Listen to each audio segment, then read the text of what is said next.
Rakhine থেকে রোহিঙ্গাদের তাড়িয়ে তাদের গ্রাম ও মসজিদ ধ্বংস করছে মিয়ানমারের সেনাবাহিনী, স্থাপন করছে নিরাপত্তা ফাঁড়ি। এসব তথ্য উঠে এসেছে জাতিসংঘ সমর্থিত এক তদন্ত প্রতিবেদনে।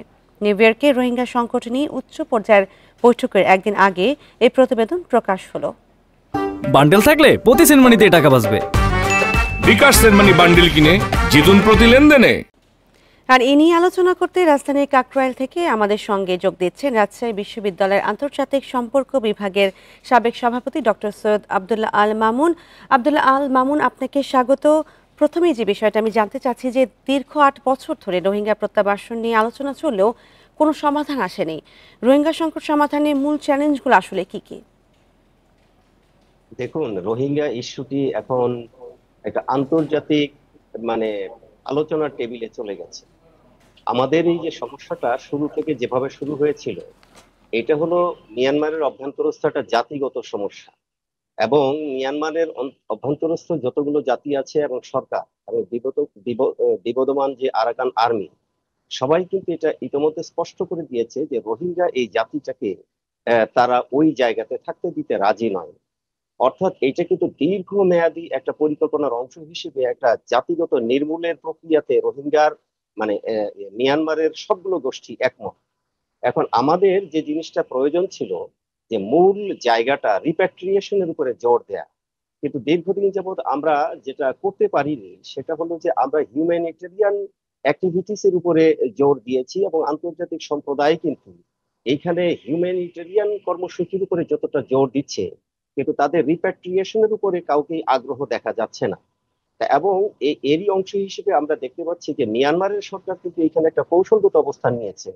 তারা চায়না এবং ইন্ডিয়ার সাথে যে বাণিজ্যটা ওই জায়গায় করছে, তাতে ওই জায়গাটা তাদের ইভ্যাকুয়েট করা দরকার। এই এই যে সম্প্রতি আপনার IIMM রিপোর্টে আপনারা যেটা দেখলেন, সেখানে কিন্তু উঠে এসেছে যে প্রাইভেট কোম্পানিগুলো এবং লোকাল এজেন্সিগুলো কিন্তু মিয়ানমার সরকার এবং সংশ্লিষ্ট স্টেক হোল্ডারদের সাথে একত্রিত হয়ে কিন্তু এই রোহিঙ্গা জনগোষ্ঠীর অবশিষ্ট যে অবকাঠামোগুলো আছে সেগুলো ধ্বংস করার জন্য অংশ নিচ্ছে। এখন আমাদের সিদ্ধান্ত নিতে হবে যে এই সমস্যাটা আমরা আসলে কিভাবে সমাধান করব। আমরা বিভিন্নভাবে চেষ্টা করেছি, আমরা জাতিসংঘের মাধ্যমে চেষ্টা করছি, কিন্তু একটা জিনিস আমাকে ভাবতে হবে যে দুভাবে। একটা হলো যে আমরা কি বাইলেটারালি এটা সমাধান করার জন্য চেষ্টা করব, নাকি মাল্টিলেটারালি এটা চেষ্টা করব, নাকি জাতিসংঘের মাধ্যমে চেষ্টা করব, নাকি আমরা রিজিওনাল পর্যায়ে এখানে চেষ্টা করব। আমাদের কাছে মনে হয়েছিল যে এটা যদি রিজিওনালি চেষ্টা করা যেত শুরু থেকে, বিশেষ করে এখানে ইন্ডিয়া এবং মিয়ানমারকে যদি এইখানে একটা কৌশলগত অবস্থানে বাধ্য করা যেত, তাহলে হয়তো বা রিপ্যাট্রিয়েশনটা কার্যকর হতো। কিন্তু এখন তো আমরা দেখতে পাচ্ছি যে এটা ফিলিস্তিন সমস্যার মতোই একটা দীর্ঘমেয়াদী সমস্যায় রূপান্তরিত হয়েছে, যেটা শুধু আলোচনাই হচ্ছে, সমস্যার সমাধান কিছু হচ্ছে না। এবং আপনি লক্ষ্য করবেন যে এখানে কিন্তু গত 1 বছরে কিন্তু আরো রোহিঙ্গা ফেরত এসছে। অর্থাৎ রোহিঙ্গা এক্সোডাস বা রোহিঙ্গা বিতাড়নের যে তৎপরতা, এটা কিন্তু বন্ধ নাই। আমরা তো তাদেরকে ফেরত পাঠাতেই পারছি না, উল্টো তারা কিন্তু কন্টিনিউয়াস চলে আসছে এবং বিশ্ব সম্প্রদায় কিন্তু এই বিষয়টা নিয়ে আগ্রহী নয়। কাজে আমাদের এই যে আজকে যে জাতিসংঘে এই সংক্রান্ত একটা কনফারেন্স হবে, সেখানে যে 2025-26 অর্থ বছরে বাংলাদেশের যে প্ল্যান রোহিঙ্গা সংক্রান্ত, সেখানেও আমরা দেখেছি যে যতগুলো এখানে প্রস্তাব রাখা হয়েছে তার মধ্যে রোহিঙ্গা রিপ্যাট্রিয়েশনের প্রস্তাব মাত্র একটা ধারা। এবং এদের হিউম্যানিটেরিয়ান অ্যাক্টিভিটিস, তাদের নারী এবং শিশুদের স্বাস্থ্য, শিক্ষা, এগুলো নিয়ে আলোচনা হয়েছে। তাহলে কি আমরা এটা ধরে নিচ্ছি যে আমাদের বাংলাদেশ সরকারও প্রকারান্তরে মেনে নিয়েছে যে তারা এখান থেকে যাচ্ছে না? এই বিষয়টা কিন্তু আমাদের সামনে এখন চলে এসছে। কাজে এখন আমাদের দরকার হবে যে তাদেরকে হিউম্যানিটেরিয়ান অ্যাক্টিভিটিস এর চাইতে জোর দিতে হবে যে তাদেরকে তাদের দেশে ফিরিয়ে নাও। এবং সেক্ষেত্রে একটা জাতিসংঘের আইন অনুযায়ী একটা বাধ্যবাধকতা আছে যে কোনো বিতাড়িত জনগোষ্ঠীকে তার নিজের দেশে ফেরত নেওয়ার ক্ষেত্রে তাদের নিরাপত্তার বিষয়টা নিশ্চিত করা। কিন্তু এই নিরাপত্তার বিষয়টা তো নিশ্চিত করবে জাতিসংঘ। এই নিরাপত্তার বিষয়টা নিয়েই কিন্তু আলোচনা তেমন একটা হচ্ছে না। কাজে আমাদের এখন জোর দিতে হবে যে মিয়ানমারের যে রাখাইন রাজ্য, সেই রাখাইন রাজ্যে যেখানে রোহিঙ্গাদের বাসস্থান ছিল, সেই জায়গায় একটা সেফ জোন তৈরি করা, মিয়ানমারের ভেতর একটা সেফ জোন তৈরি করে এই রোহিঙ্গাদের সেখানে ফেরত পাঠানোর জন্য একটা প্রবল রিজিওনাল এবং আন্তর্জাতিক এবং আমাদের যে বন্ধু প্রতিম রাষ্ট্রগুলো আছে যাদের সাথে আমাদের বাণিজ্য এবং অন্যান্য ক্ষেত্রে আমাদের সবচেয়ে বেশি সম্পর্ক, এই স্টেক হোল্ডারদের নিয়ে আমাদের প্রবলভাবে এখানে চেষ্টা করতে হবে। এইখানে একটা বড় ভূমিকা নিতে পারে ওআইসি। জনাব আব্দুল আল মামুন, কক্সবাজার ক্যাম্পে 13 লাখ রোহিঙ্গার জন্য আন্তর্জাতিক সহায়তা কমে আসছে, তহবিল সংকটে বন্ধ রয়েছে স্কুল, হুমকিতে স্বাস্থ্য সেবা। এর কারণ কি? এই বিষয়ে সরকার কি কিছু করতে পারে? দেখুন, এটা তো আসলে এখানে বেশি ফান্ডিংটা করে মার্কিন যুক্তরাষ্ট্র। তবে এখানে আপনারা ডোনাল্ড ট্রাম্প ক্ষমতায় আসার পরে আপনারা লক্ষ্য করবেন যে ডোনাল্ড ট্রাম্পের প্রশাসনের একটা নীতি যেটা হচ্ছে যে আন্তর্জাতিক বিভিন্ন সংস্থাগুলোতে কিন্তু ইতিমধ্যেই মানে মার্কিন প্রশাসন তাদের ফান্ডিংটা কমিয়ে দিয়েছে। তারই অংশ হিসেবে কিন্তু এইখানেও ফান্ডিংটা তারা কমিয়ে দিয়েছে। তা এখন আমাদের সরকারের তো আসলে কূটনৈতিক নেগোসিয়েশন করা ছাড়া কোনো উপায় নাই। এখন যেটা হলো যে আমাদের জোরালো ভাবে জিনিসটা ব্যাপকভাবে বিভিন্ন দেশে বাংলাদেশে যত কূটনীতিক আছেন তাদেরকে অ্যাক্টিভ হতে হবে।